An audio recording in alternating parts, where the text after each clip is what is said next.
Саламатсызбы? Биздин каналга катталып, акыркы жаңылыктардан кабардар болуңуздар. Иса Өмүркуловго окшогон саткынды бала болуп башыбызга жүн чыкканы көрө элекпиз. Иса Өмүркулов 4-июнда өлкөдөн чыгып кеткени белгилүү болду. Ден соолугуна байланыштуу деген менен коомчулук аны качып кетти деп жооруп жатышат. Бийликтин майлуу жерлерин жердеп, эбегейсиз байлык топтогон Исанын дайынын уккан эл кыжырдануу менен кабыл алып, бийликке сындарды жаадырууда. Анткени аны куса тургандардын сап башынан көргөндөр көп экени анык. Өмүркулов кетээрде жөн кетпей арамзаалыгын көрсөтүп, СДПК фракциясынын өзүнүн менчигиндей Өмүрбек Бакировго өткөрүп берип кетиптир. Бирок анысын мыйзамсыз дешүүдө. Себеби өткөн жылдагы парламенттик шайлоодо мекеним Кыргызстан партиясы менен бара жатып СДПКдан чыккандыгы тууралуу арызын жазып берген экен. Ошого карабай өз билгенин кылып, ичкен кудугуна түкүрүп кеткени кандай? Партиялаштары анын кылыгын туура эмес экенин далилдеп жазган арызын көтөрө чыгышып, Өмүрбек Бакировду алуу тууралуу кол топтоп жатышыптыр. Эски карышкырдын эси жок жоругунан баштап, балтайтып, интрига таштап кеткенин карабай сыңарыбы таң көрүү. Атамбаев досунун далай жакшылыгын көрүп, кийин бийликтен кетээр менен Асылбектин колтугуна кире качкан. Жээнбековдордон оомат кетип, Асылбек камалаар менен качып кетти. Мындай саткынды бала болуп башыбызга жүн чыккандан бери көрө элекпиз. Булак ачык саясат. Президент Садыр Жапаровдун Туркияга расмий иш сапары жыйынтыкталды. Кыргыз Республикасынын президенти Садыр Жапаровдун Туркия Республикасына расмий иш сапары жыйынтыкталды. Мамлекет башчысынын иш сапары Анкара шаарындагы Антикабир мемориалдык комплексинде Туркия Республикасынын негиздөөчүсү Мустафа Кемаль Ататүрктүн бейитине гүл чамбар коюу менен башталды. Андан ары президент Садыр Жапаров Туркия президенти Режеп Тайип Эрдоган менен тет-а-тет форматында жолугушту жана Кыргызстан менен Туркиянын ортосундагы стратегиялык кызматташуунун жогорку кеңешинин 5-жыйынына катышты. Эки өлкөнүн башчылары кыргыз-түрк эки жана көп тараптуу кызматташтыгынын абалы менен келечегин, соода-экономикалык, аскердик, техникалык жана маданий-гуманитардык чөйрөлөрдөгү өз ара кызматташтыктын актуалдуу маселелерин талкуулашты. Сүйлөшүүлөрдүн жыйынтыгы боюнча эки тараптуу кызматташтыкты тереңдетүүгө багытталган бир катар документтерге кол коюлду. Садыр Жапаров жана Режеп Тайип Эрдоган Кыргызстандын эгемендүүлүгүнүн 30 жылдыгына арналган сүрөт көргөзмөсүн биргеликте ачышты. Ошондой эле Чыңгыз Айтматов атындагы 4-эл аралык Ысык көл форумунун жабылыш аземине катышты. Мамлекет башчысынын иш сапарынын 2-күнү Туркия Республикасынын соода палаталары жана товардык биржалар бирлигине барып, анын ишмердүүлүгү менен таанышуудан башталды. Анда мамлекет башчысына СПТБнын экономика жана технология университетинин ардактуу профессору наам ыйгарылды. Бул жерде президент Садыр Жапаров ири түрк ишкерлеринин өкүлдөрүнүн астында сөз сүйлөдү. Аларга Кыргызстандын инвестициялык мүмкүнчүлүктөрү жана инвестициялык жагымдуулугу көрсөтүлдү. Президент ак ниет инвесторлордун демилгелерин колдоого жана аларга максималдуу жардам көрсөтүүгө толук даяр экендигин билдирди. Андан соң мамлекет башчысы Туркия Республикасынын улуу улуттук жыйынынын төрагасы Мустафа Шентоп менен жолугушту. Ошондой эле Туркия Республикасынын ар кайсы шаарларында жашаган мекендештер менен жолугушуу өткөрдү.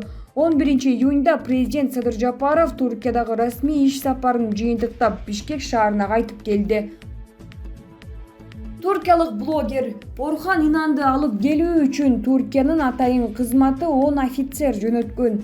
Туркиялык блогер Жевкер Гувен Сапат лицейлер тармагынын негиздөөчүсү Орхан Инандын жоголушуна Кыргызстандын атайын кызматтарынын тиешеси жок экенин айтты.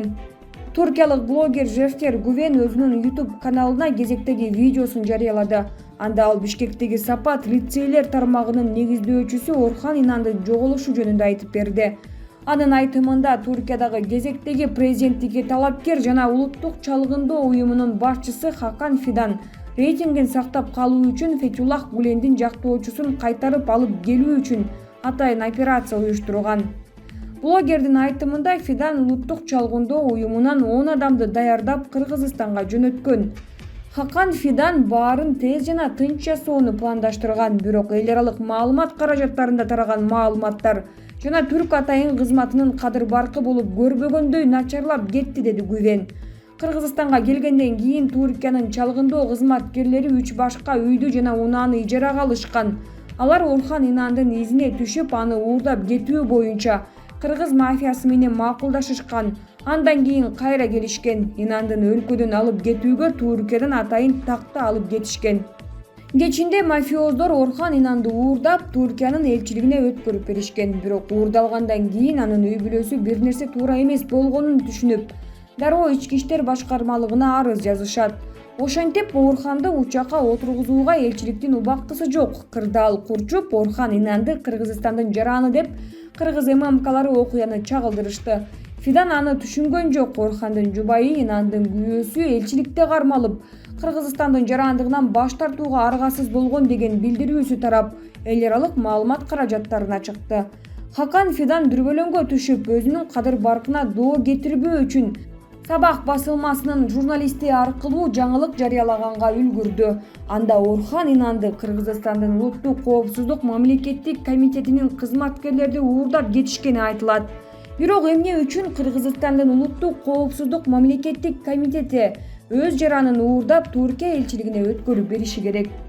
Эске салсак, Кыргызстанда 20дан ашуун Сапат менчик лицейинин эл аралык Ала Тоо университетинин негиздөөчүлөрүнүн бири Инанды 1-июнга караган түнү жоголгон. Ушул тапта аны Интерпол да издөөдө.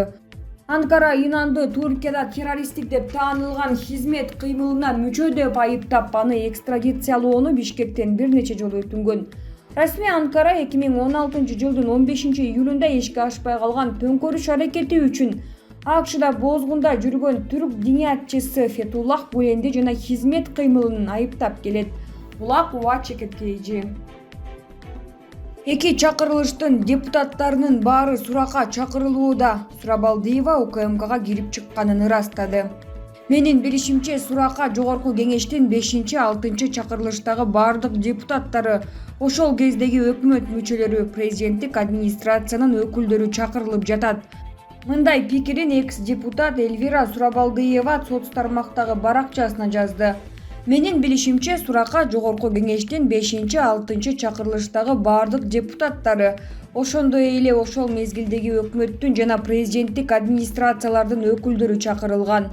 Кумтор иши боюнча башкы прокуратура, аскер прокуратурасы жана УКМКнын өкүлдөрүнөн турган жумушчу топ бар. Мени менен чогуу бир бөлмөдө экс-министрди жана парламенттин өкүлдөрүн суракка алышты. Суроолор стандарттуу.